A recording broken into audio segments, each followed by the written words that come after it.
देखिए इस समय 5:30 बजे MEA की प्रेस ब्रीफिंग, जिसका हम लोग जिक्र कर रहे थे, ये सुबह 10 बजे होनी थी। मौजूदा हालात पर ये पूरी ब्रीफिंग होगी कि किस तरीके से सीजफायर का उल्लंघन किया जा रहा है, कल जो हमले किए गए उसके बाद भारत ने कैसे रिटेलिएट किया, और ये जो 2 वीरांगनाएं हैं, ये एक बार फिर हमें इंतजार करना होगा। अभी इस समय 2:30 बज रहा है, ठीक 3 घंटे बाद। हाँ, तीनों सेना के अधिकारी ब्रीफिंग में मौजूद रहेंगे। ये खबर भी आई है शोभना के तीनों सेना के अधिकारी ब्रीफिंग में मौजूद रहेंगे।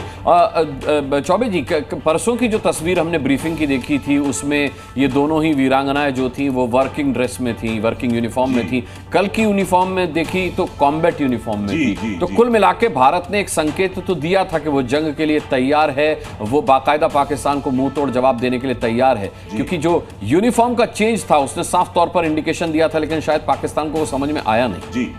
जी अनुराग जी, एक बहुत इंपॉर्टेंट मैसेज था। और हर फौजी ये जानता है कि कॉम्बैट ड्रेस हफ्ते में एक दिन, फ्राइडे के दिन अक्सर फौज जो है वो पहनती है। जिस दिन ये ब्रीफिंग हुई है वो फ्राइडे का दिन नहीं था, यानी कि हम किसी और तैयारी में थे। फौज जो है कॉम्बैट ड्रेस पहनती है एक्सरसाइज में जाने के लिए, और एक्सरसाइज जो है वो किसी भी क्षण एक ऑपरेशन में तब्दील हो सकती है। यानी कि ये दोनों ऑफिसर्स जो थे वो एक्सरसाइज में जाने के लिए तैयार थे। मैं उसको एक्सरसाइज स्ट्रोक ऑपरेशन कहना चाहूंगा, ये भी नहीं कहूंगा युद्ध में जाने के लिए तैयार। पर ये वीरांगनाएं कई संदेश दे रही थी।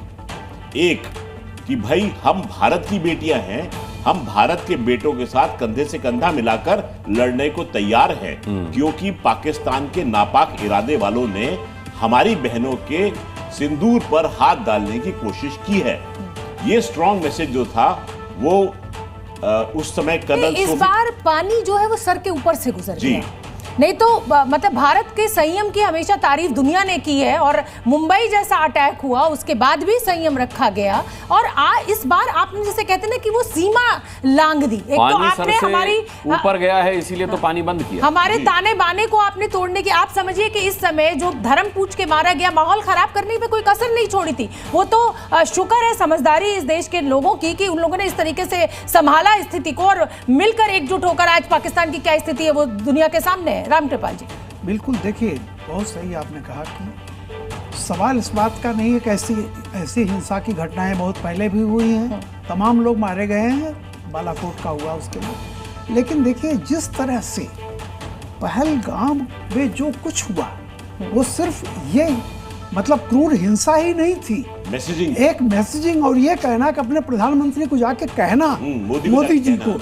ये जाहिर सी बात थी कि अगर इस पर हम कोई सॉफ्ट रुख अख्तियार करते तो हमारी जनता हमें माफ नहीं करती।